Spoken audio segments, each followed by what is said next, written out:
안녕, 캣츠 워너비. 나야, 이 구역의 미친 고양이, 가시캣. 워너비들 블레이크 라이블리와 저스틴 발도니의 진흙탕 싸움에 아주 뜬금없이 테일러 스위프트가 소환됐다는 소식이야. 저스틴은 어떻게든 테일러를 법정에 세우려고 날리고 테일러는 휘말리기 싫다며 철벽 수비에 들어간 상황이라고 해. 대체 영화 촬영장에서 시작된 싸움이 어쩌다 할리우드 최고의 스타까지 끌어들이게 된 걸까? 스케치와 함께 알아보자냥.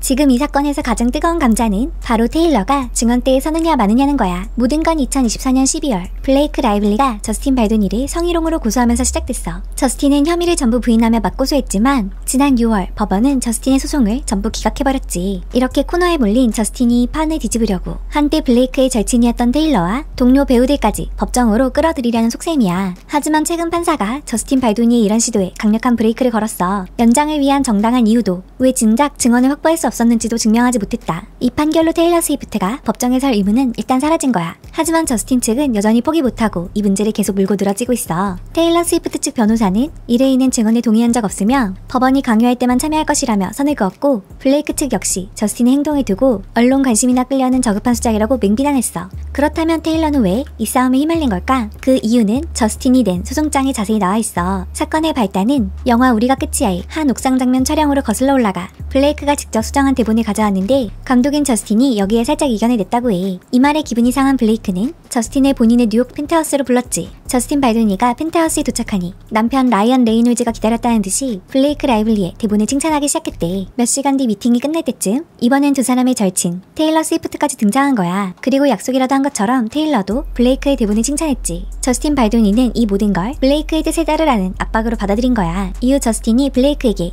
당신 대본 좋았고 라이언과 그 친구의 압박은 불필요했다는 문자를 보내자 블레이크는 라이언과 테일러를 자신의 용이라 칭하며 이런 답장을 보냈대. 나는 왕자의 게임에 나오는 칼리시 같아. 나에겐 몇 마리의 용이 있지. 내 용들은 자존심이나 일의 편의성 따위는 또 신경 안 써. 그래서 모두가 엄청난 존경과 열정으로 그들의 말을 듣는 거야. 내 용들은 내가 싸우는 사람들을 지켜주기도 해. 결국 우리 모두 나의 이 멋진 괴물들 덕을 보는 셈이지. 너도 그럴 거라고 약속할 수 있어. 저스틴 측은 이 문자가 세계에서 가장 영향력 있는 셀럽 둘을 등에 업었으니 이를 얼마든지 어렵게 만들 수 있다는 명백한 협박이었다고 주장하는 거지. 이게 바로 저스틴 발도니가 테일러 스위프트를 증인석에 앉히려는 이유인 거야. 용들의 대화 현장에 있던 유일한 증인이니까.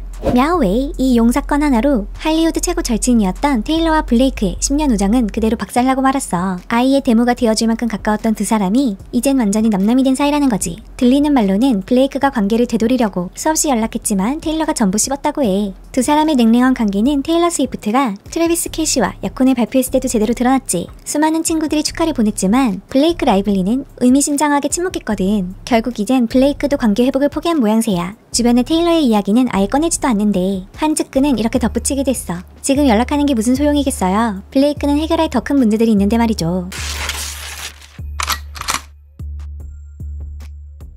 결국 저스틴 발도니는 블레이크 라이블리의 성희롱 주장에 대해 무려 4억 달러의 명예훼손 맞소송으로 반격에 나섰어. 그리고 이 과정에서 그동안 알려지지 않았던 충격적인 폭로들이 쏟아내기 시작했지. 우선 저스틴은 블레이크가 영화 제작을 완전히 자기 마음대로 주무리려 했다고 주장했어. 블레이크가 영화 편집 감독과 작곡가를 자기 마음대로 잘라버리고 남편 라이언 레이놀즈의 영화 데드풀과 울버린에서 작업했던 롭 시몬스 같은 자기 사람으로 앉혔다는 거야.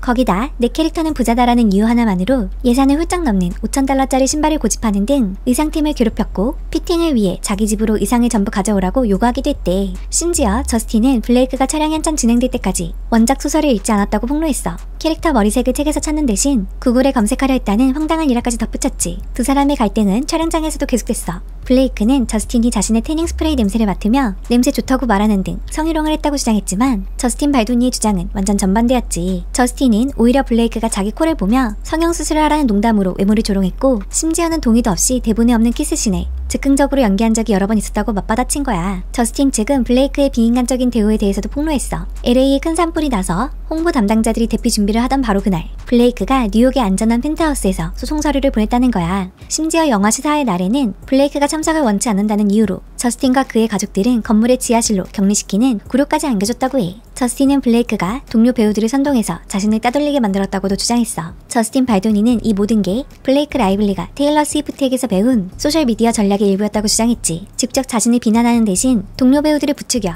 은근히 따돌리게 만들고 팬들이 그 빵부스러기들을 보고 저스틴에게 무슨 끔찍한 문제가 있나봐 라고 스스로 결론 내리게 만드는 아주 교묘한 방식이라는 거야. 홍보 과정에서의 충돌도 폭로했어. 저스틴은 가정폭력이라는 영화의 무거운 주제를 진지하게 다루고 싶었지만 블레이크는 자신의 주류 브랜드 베티부즈와 엮는 등 너무 가벼운 홍보 방식을 고집했대. 심지어 블레이크는 시사의 애프터 파티에서 가정폭력 가해자인 캐릭터의 이름을 딴 라일 유 웨이트라는 칵테일을 내놓는 기행까지 벌였어. 이 때문에 온라인에서 비판이 쏟아지자 블레이크와 라이언은 자신들의 잘못인데도 저스틴에게 공개 사과를 하라고 강요했다는 거야. 저스틴이 거절하자 이제 더는 안 봐준다며 협박까지 했다고 주장했지. 저스틴의 이런 폭탄 발언에 대해 블레이크 측 변호인은 한마디로 가해자의 뻔한 수법이라며 일축했어. 이건 아주 뻔한 수법이죠. 한 여성이 성희롱에 대한 구체적인 증거를 들고 용기를 내면 가해자는 어떻게든 피해자에게 책임을 떠넘기려고 발버둥 칩니다. 증거를 까보면 알게 될 겁니다. 다른 배우들 역시 저스틴과 그의 회사 때문에 험한 일을 겪었다는 걸요. 이 진흙탕 싸움은 여기서 그치지 않고 주변 사람들까지 끌어들이며 점점 더 커지고 있어. 2025년 9월 4일 블레이크 측 변호인단은 익명의 고발자가 작성한 선서 진술서를 공개했어. 이 고발자는 과거 저스틴의 회사인 웨이페어러 스튜디오의 다른 프로젝트에서 저스틴과 함께 일했다고 밝혔지.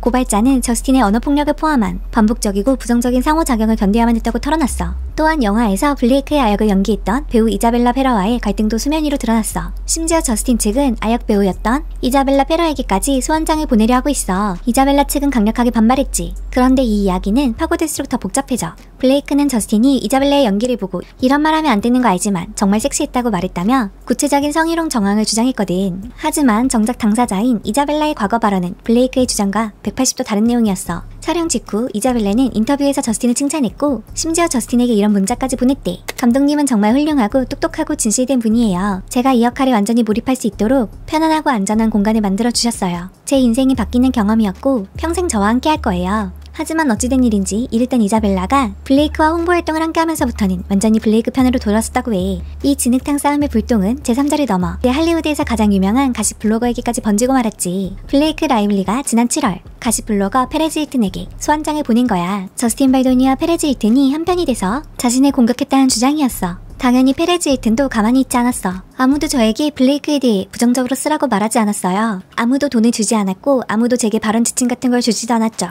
이건 정말 현실판 다윗과 골리앗의 싸움 같아요. 그들은 자신의 힘과 돈을 이용해 저스틴 발도니와 저에게 보복하고 있어요. 그런데 블레이크 라이블리가 9월 12일 갑자기 페레즈 힐튼에 대한 소환을 취하해버린 거야. 타이밍도 기가 막힌 게 변호사 비용이 없어. 스스로를 변호하던 페레즈 힐튼이 막강한 인권 변호 단체인 ACLU의 변호를 받게 된 직후였거든. 꼬리를 내린 듯한 블레이크 라이블리의 모습에 페레즈 힐튼은 완전 신이 나서 이렇게 말했어. 만약 ACLU가 저를 변호하기로 하지 않았더라면, 그리고 어제 그들이 블레이크 변호사에게 전화해서 그 사실을 알리지 않았더라면 블레이크는 절대 소환을 처리하지 않았을 거예요. 어제 전화한 후에 오늘 철회한 거죠. мя오웨이. 이 사건의 재판은 2026년 3월로 예정되어 있는데 그때까지 또 어떤 폭로와 공방이 오고 갈지 누구도 예측할 수 없는 상황이 된 거야. 정말 양쪽의 주장이 너무 팽팽해서 누구의 말을 믿어야 할지 머리가 아플 지경이야. 워너비들은 누구의 주장이 더 설득력 있게 들려? 댓글로 자유롭게 생각이 나눠져. 헥소헥소 가시켓.